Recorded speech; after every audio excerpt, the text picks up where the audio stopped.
Muy bien. Lo que quiero compartirles hoy es una inquietud personal, de un anhelo de vivir un Cristo real, no un Cristo histórico, aunque el histórico es bueno saber todo lo que tiene para aportar.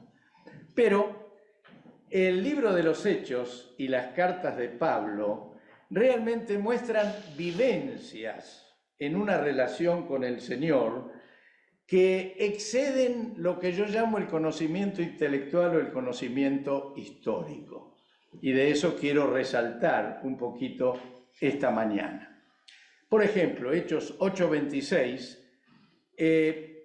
Pablo estaba en Corinto, lo trataron mal, había ganado a unos cuantos para el Señor y lo echaron de la sinagoga donde vivía, lo insultaron.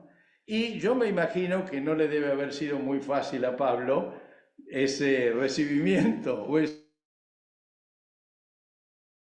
despedida. Pero dice Hechos 8:26, un ángel del Señor, perdón, esto va un poco más atrás, tengo que arrancar antes, discúlpenme. En Hechos 8:26, lo primero que está mencionando acá la Escritura es de Felipe, el evangelista, el que era uno de los 7.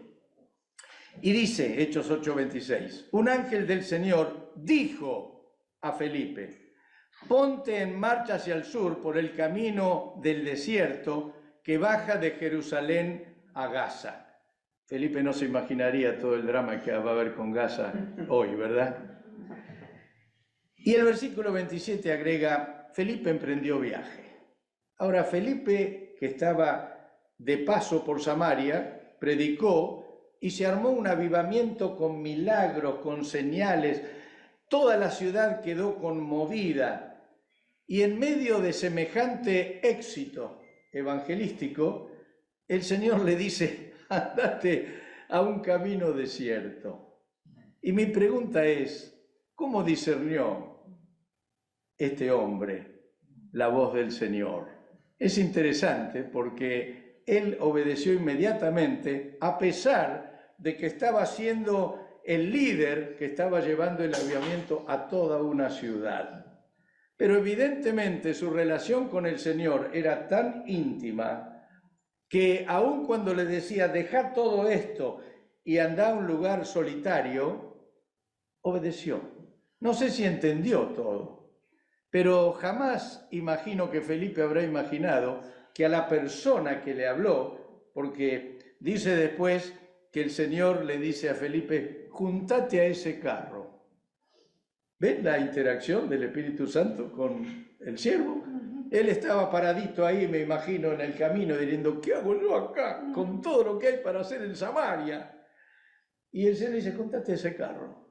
Y se juntó al carro, no voy a hacer larga la historia, y la persona se entregó al Señor, lo bautizó y llevó a Etiopía la palabra del Señor, que dicen que fue el primer país completamente cristiano de la historia. ¿Qué podía imaginar Felipe? Pero el hecho de escuchar la voz de Dios para hacer algo que tal vez no entendió, pero que sí supo que era la voz de Dios, eso es lo que me llama la atención, que captó que era el Señor, no era una idea propia, no era algo que se le ocurrió, sino que escuchó que Dios le hablaba y obedeció. Realmente creo que el Señor quiere hablarnos y no siempre nosotros solemos escuchar. En Hechos 9, 10 al 17, cuenta algo interesante. Dice, había en Damasco un discípulo llamado Ananías, a quien el Señor llamó en una visión. Ananías, aquí estoy, Señor. Ven que empieza un diálogo interesante, ¿no? Anda, le dijo el Señor, ve a la casa de Judas, a la calle llamada Derecha, y pregunta por un tal Saulo de Tarso, está orando y ha visto en visión a un hombre llamado Ananías que entra y pone las manos sobre él para que recobre la vista. Miren qué instrucción tan precisa le dio el Señor. Andá a tal lado, a la casa de tal. La calle Derecha todavía existe, es una de las calles más largas de Damasco, que va de punta a punta de la ciudad. y le dijo, ahí anda, y hay un tal Saulo, a quien también el Señor le había revelado algo sobre este tema, y le pide que vaya y ore por él. Entonces Ananías respondió. ¿Ustedes se dan cuenta de un diálogo entre amigos? Señor, he oído hablar mucho de ese hombre y de todo el mal que ha causado a los que creen en ti en Jerusalén. Como si el Señor no sabría eso, ¿no? Pero bueno, le explica al Señor lo que el Señor no sabe, por lo visto.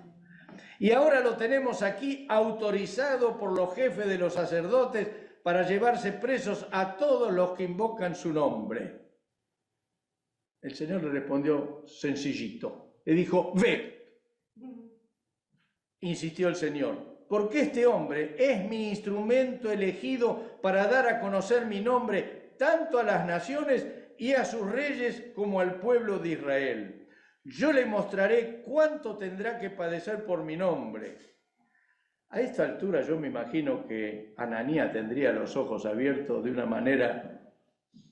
Le estaba dando Dios una revelación tan tremenda y un diálogo que yo quiero tener. No quiero tener toda mi vida pensando qué va a hacer el Señor. Dice, Ananías fue y cuando llegó a la casa le impuso las manos a Saulo y dijo, hermano Saulo, el Señor Jesús que se te apareció en el camino me ha enviado para que recobres la vista y seas lleno del Espíritu Santo.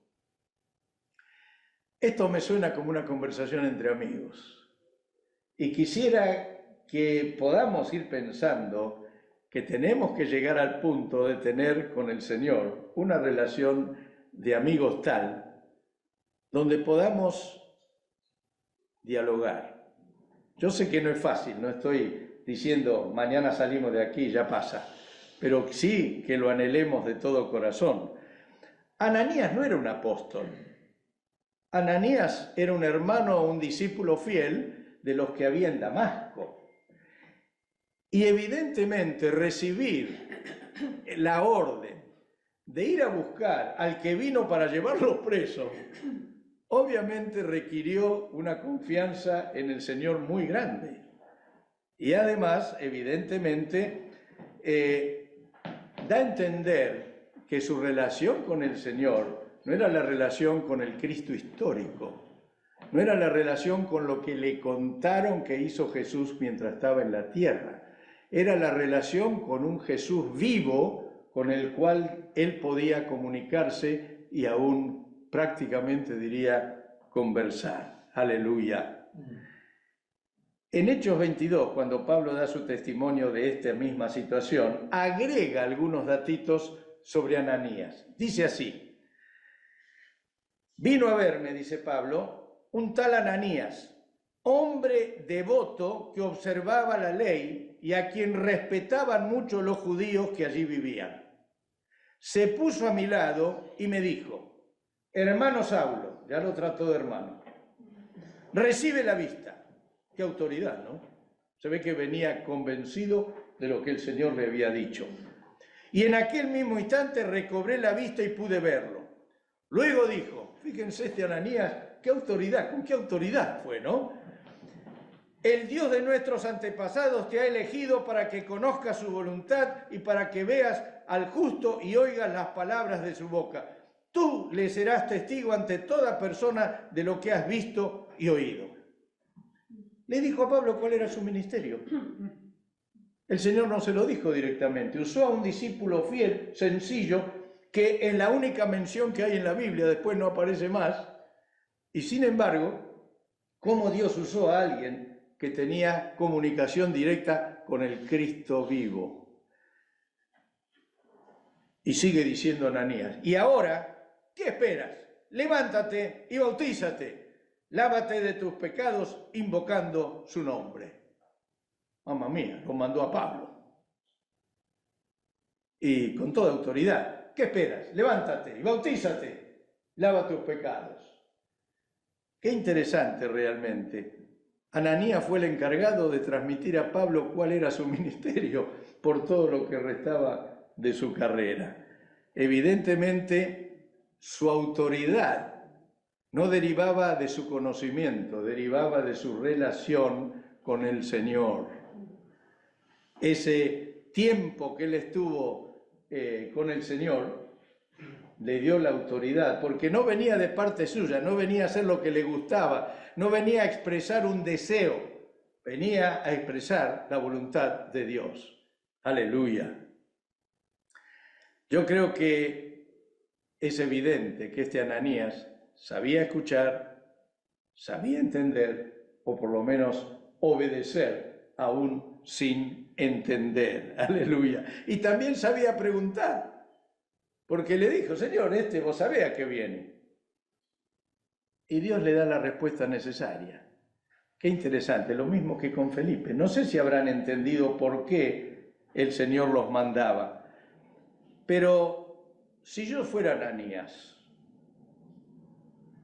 ¿estaría convencido de que Dios haya elegido a Pablo para semejante ministerio? Yo le diría: Señor, ¿y qué hace con los 12? Tuvieron 3 años con vos. Los preparaste como nunca has preparado a nadie más.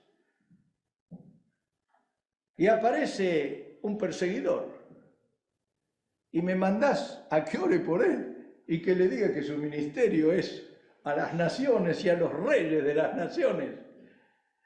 Hay que obedecer para hacer eso, ¿eh? Yo creo que sería como Jonás, que cuando lo mandó a Nínive se enojó y no quería que se salven los ninivitas.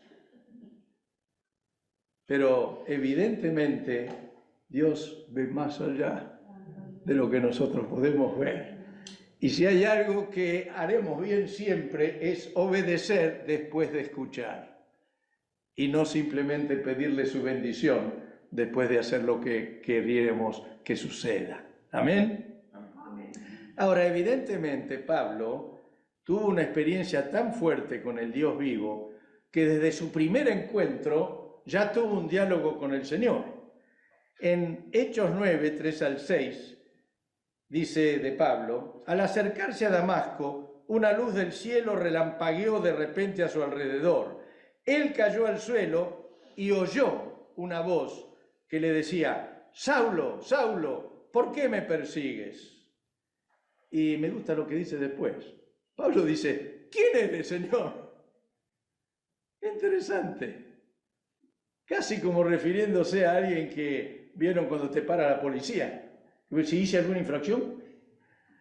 Acá dice: ¿quién eres, Señor? Y el Señor le contesta: yo soy Jesús, a quien tú persigues, contestó la voz. Levántate y entra en la ciudad, que allí se te dirá lo que tienes que hacer. Interesante. Se ve que Pablo desde el primer momento se acostumbró a que podía tener relación seria, sana, cercana con el Dios vivo. Más adelante cuenta Pablo, Hechos 22, testifica de otro momento muy especial de su vida con Jesús. Dice: cuando volví a Jerusalén, mientras oraba en el templo, tuve una visión y vi que el Señor me hablaba: date prisa, sal inmediatamente de Jerusalén, porque no aceptarán tu testimonio acerca de mí. ¿Se dan cuenta que está hablando como de una conversación? Yo no sé cómo habrá sido la visión. Uno cuando piensa en una visión piensa en un sueño que soñó algo. Pero imagino que aquí al hablar de una visión está viendo como que viera un holograma, que viera algo, lo ve y ve que el Señor le habla. Y cuando el Señor le habla, él pregunta y recibe respuesta. Dice: Señor, le respondí. Ellos saben que yo andaba de sinagoga en sinagoga encarcelando y azotando a los que creen en ti. Y cuando se derramaba la sangre de tu testigo Esteban, ahí estaba yo dando mi aprobación y cuidando la ropa de quienes lo mataban. Pero el Señor me respondió: vete, yo te enviaré lejos a los no judíos. Otra vez un diálogo con el Jesús vivo, donde pregunta, respuesta, donde le dice su inquietud y contesta qué es lo que el Señor pide que haga.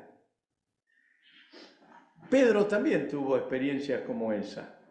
todos reconocemos, ¿se acuerdan? Hechos 10, dice que Pedro subió a la azotea, tenía hambre, le estaban preparando una comida, y en el momento que comenzó a orar, dice Pedro, vio el cielo abierto y algo parecido a una gran sábana que suspendida por las 4 puntas descendía a la tierra. En ella había toda clase de cuadrúpedos, como también reptiles y aves. Eran todos alimentos que los judíos no podían comer. Y una voz que oye le dice, levántate, Pedro, mata y come, le dijo una voz. Interesante que Pedro siempre era medio impulsivo. Sintió una voz que le pedía que haga lo que él por convicción no debía hacer. Es como si apareciera un ángel y le dijera a Esteban, Esteban, fumate unos buenos cigarrillos.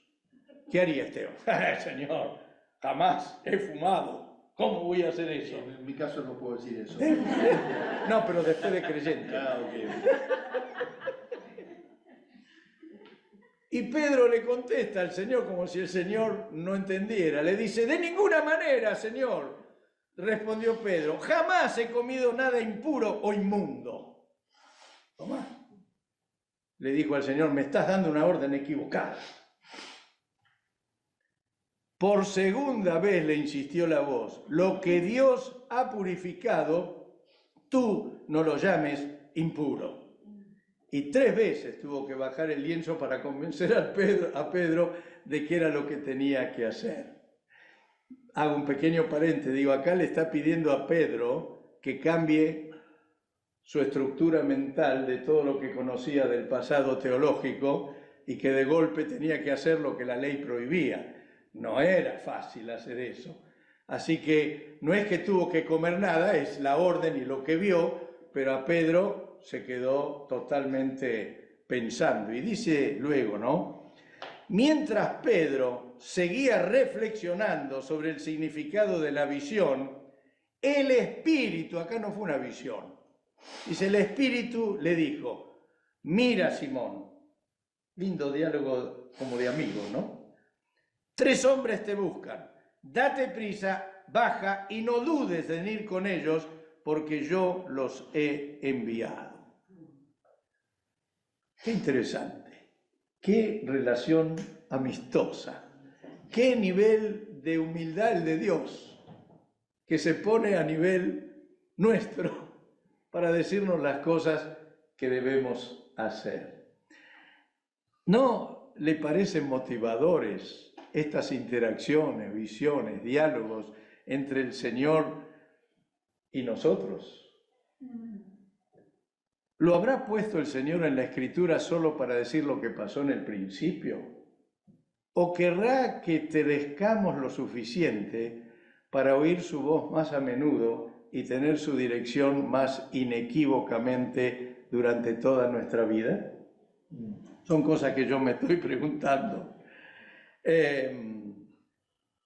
Hechos 13, 2 y 3. Ahora está acá Pablo ya en Antioquía, ya ahí se habían convertido un montón, y dice la Escritura.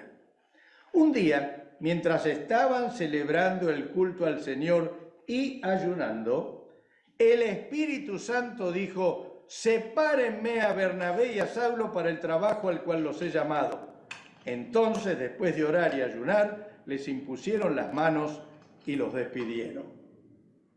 Siempre me pregunto, me da curiosidad, ¿cómo les habrá dicho el Espíritu Santo esto? Evidentemente había varios orando y algunos eran ya creciditos. Eran profetas, pastores, maestros, estaban en una reunión de oración, ayunando, y no estaban pidiendo para ser misioneros. Fue una iniciativa del Espíritu Santo. Y, para colmo, eligió a los 2 mejores. Yo diría, Señor, mandá a otro. Debe haber alguna nanía por acá. Mandarlo al negro. Porque estaba Mandá, sí, el que era amigo del tetrarca, ¿no? Algo así. Sí, mandarlo al negro. El Señor elige a los 2 mejores, los 2 que empezaron la obra. ¿Cómo detectaron que era así, tal cual? Y fue tan convincente lo que entendieron, que dice que directamente ayunaron, les impusieron las manos y los mandaron. Y si siguen leyendo, salieron prontamente. No hubo planes previos, no hubo estrategia misionera, no hubo recolección de fondos, hubo discernimiento espiritual. No dudaron que era un mandato del Señor. Reconocieron su voz, oraron, ayunaron y mandaron. Ahora, yo no estoy en contra de la planificación, no estoy en contra de recaudar fondos, no estoy en contra de buscar al Señor para ver qué tenemos que hacer, pero siempre me queda en el fondito una gana de que el Señor haga como Él hace, que remueve las aguas y nos impulsa a unos y a otros, sean pastores, sean gente sencilla, sean nuevos, sean mayores, a hacer lo que Dios tiene en su corazón. Y a eso apela mi deseo hoy, de que Dios pueda movernos a todos y cada uno para que podamos cumplir lo que Dios tiene en su corazón. Es un desafío personal a cada uno de los creyentes. Aleluya. Pablo sale con Bernabé y dice Hechos 16:6. Pablo y sus compañeros intentaron anunciar el mensaje de Dios en la provincia de Asia, pero el Espíritu Santo no se lo permitió. Es un atrevido, Lucas, de escribir esto, ¿no? ¿Cómo el Espíritu Santo va a prohibir predicar el Evangelio en una ciudad? ¿A usted le parece bien? ¿No hay que retarlo al Espíritu Santo que hizo eso? Sigue diciendo, luego intentaron pasar a la región de Bitinia, pero el Espíritu de Jesús tampoco les permitió hacerlo. Ahora me pregunto, ¿cómo se dieron cuenta? No lo imagino. Si estuviéramos a tiempo de hoy, diría, no le dieron la visa. O diría, no consiguieron transporte. O llegaron a la frontera y vieron que no eran del lugar y no los dejaron entrar. No sé de qué manera, tal vez fue también revelación, pero lo que estoy convencido es que ellos supieron perfectamente que no podían predicar en esos lugares. Había una certeza de la voluntad de Dios. Hechos 16, 8 al 10. Pasando de largo por Misia, los lugares donde no podían entrar, bajaron a Troas. Durante la noche Pablo tuvo una visión, en la que un hombre de Macedonia, puesto de pie, rogaba, pasa a Macedonia y ayúdanos. Después que Pablo tuvo la visión, enseguida nos preparamos para partir hacia Macedonia, convencidos de que Dios nos había llamado a anunciar las buenas noticias a los macedonios. ¡Qué maravilla es seguir los planes del Espíritu Santo! Porque me imagino que tanto Pablo como Bernabé, como toda la comitiva, tenían una gana de predicar donde fuera. Lugar que veían querían predicar, que estaba bien, es lo que debe ser. Pero el Señor tiene planes mayores que los nuestros. ¿Por qué le impidió acá? Se ve que tenía más urgencia de que prediquen en Macedonia. Y allí fue donde ellos llegaron. Ahora, justamente, me equivoqué al arrancar, es lo que quería decir, lo que sigue ahora, que Pablo, justamente en Corinto, tuvo una oposición muy grande. Lo echaron de la sinagoga, lo insultaron. Como era cabeza dura, se fue a la casa de al lado de la sinagoga. ¿Usted se imagina que le digamos a alguien que no venga más y haga la reunión ahí en la otra oficina? Hay que ser muy cabezón, ¿eh? Pero así era Pablo. Cuando tenía un propósito, ahí iba, ¿no? Pero evidentemente no le debe haber sido fácil recibir el rechazo ese. Pero mire lo que dice aquí la Escritura, en Hechos 18, 9 y 10. Dice, el Señor le dijo, no tengas miedo, sigue anunciando el mensaje y no calles, porque yo estoy contigo y nadie te puede tocar para hacerte daño. ¿Qué ánimo habrá tenido Pablo con eso, no? Me imagino que cuando pasaba por la sinagoga les haría De ahí lo aprendió Messi y dijo, ¿qué decís, Bobo? Es bíblico lo que hizo Messi.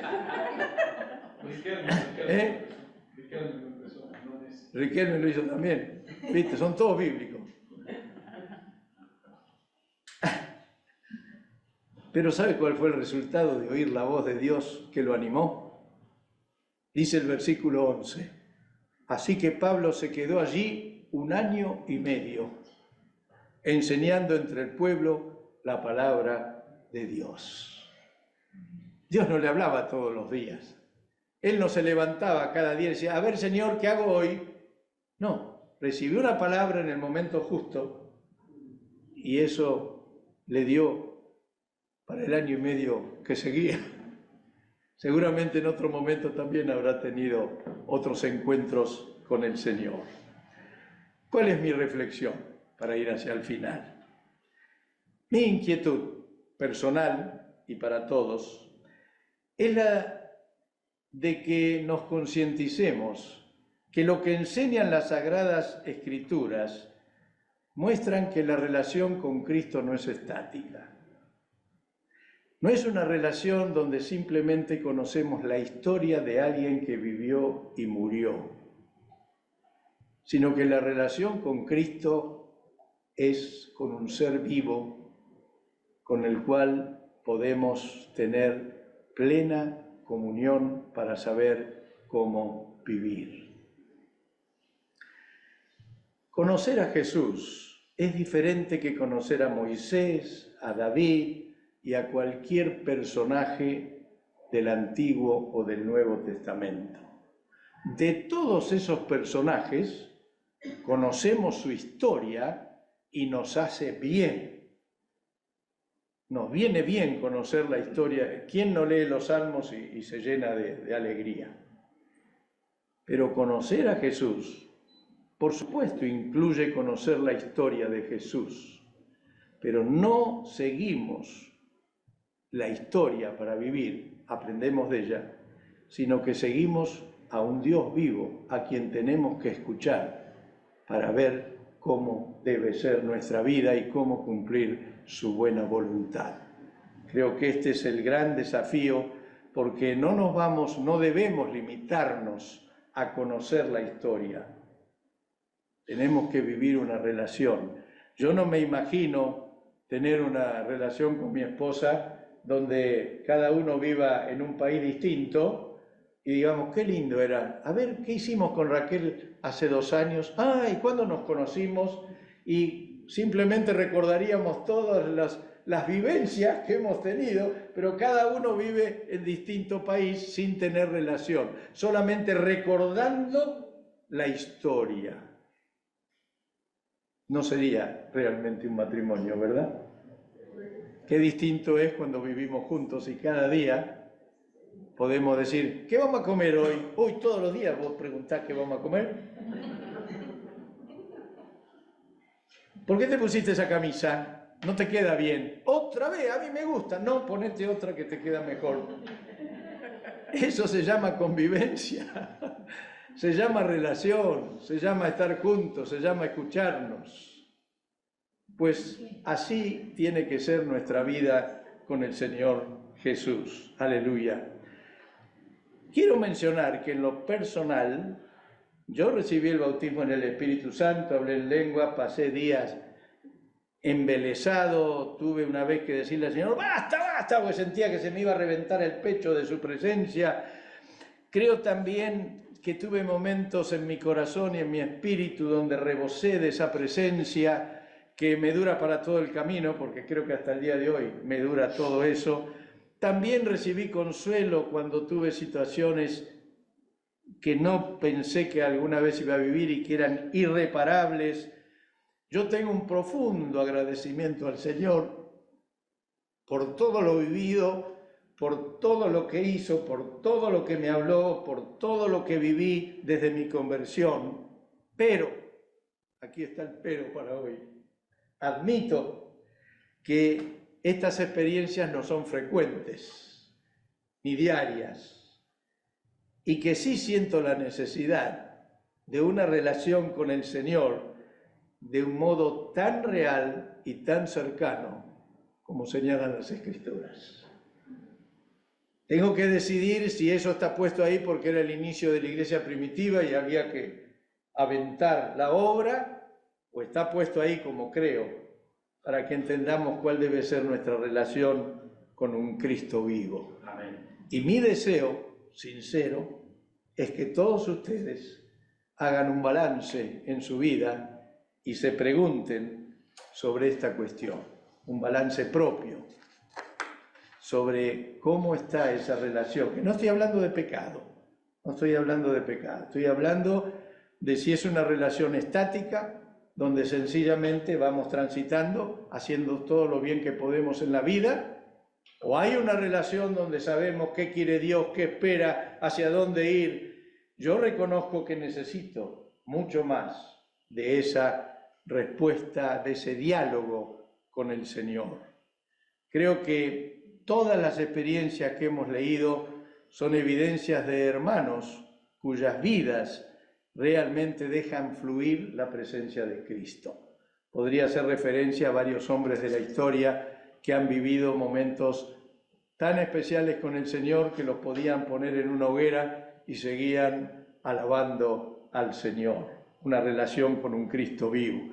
Por eso dice Pablo en Gálatas 2:20, he sido crucificado con Cristo y ya no vivo yo, sino que Cristo vive en mí. Lo que ahora vivo en el cuerpo, lo vivo por la fe en el Hijo de Dios. Pablo está diciendo, no es que Pablo es un superhombre, es un macho alfa, es alguien que tiene un carácter que puede ir contra todo. No está diciendo, está diciendo, no vivo yo. Vive Cristo en mí. Por eso puede hacer todo lo que hace. Yo me siento desafiado a crecer y madurar de tal modo que la vida del Señor no fluya a veces, no fluya cada tanto, sino todo lo contrario, que fluya continuamente. Amén. Conozco la teología para que eso sea una realidad, pero la práctica me cuesta. Podría disertar todo lo que somos en Cristo, lo que estamos crucificados, que se llevó nuestros pecados, de la sangre, de todo. Puedo dar seminarios de eso. Pero cuando uno va a la práctica, siente que más allá de todo lo que conoce, hay algo que tiene que ocurrir en la vida para que esa relación fluya en forma permanente. Para lograrlo, no tenemos otra opción que aferrarnos a la palabra de Dios. Y hago personal el compromiso de Pablo en Filipenses 3, 13 y 14, muy conocido por todos. Yo sé muy bien que todavía no he alcanzado la meta, pero he decidido no fijarme en lo que ya he recorrido, sino que ahora me concentro en lo que me falta por recorrer. Así que sigo adelante, hacia la meta, para llevarme el premio que Dios nos llama a recibir por medio de Jesucristo. Aleluya. Cada uno de nosotros está en un momento particular. Y agradecemos por lo del pasado, pero miramos a lo que Dios tiene adelante, a la meta, a ese premio del supremo llamamiento del Señor. Amén. Amén. Amén. Señor, muchas gracias por darnos siempre ánimo para seguir adelante. Y Padre, te pedimos que esta experiencia que vemos en muchos hombres tuyos no se quede solamente en conocer su historia. Queremos conocer su práctica. Y yo te pido, Señor, para la vida de todos nosotros, los que estamos y los que hoy no pudieron estar, que sea una realidad, que tu presencia sea un diálogo permanente para poder cumplir tu voluntad y saber también cómo llevarla adelante. Te lo pedimos, Señor, y lo agradecemos anticipadamente en el nombre de Jesús. Amén. Amén. Amén.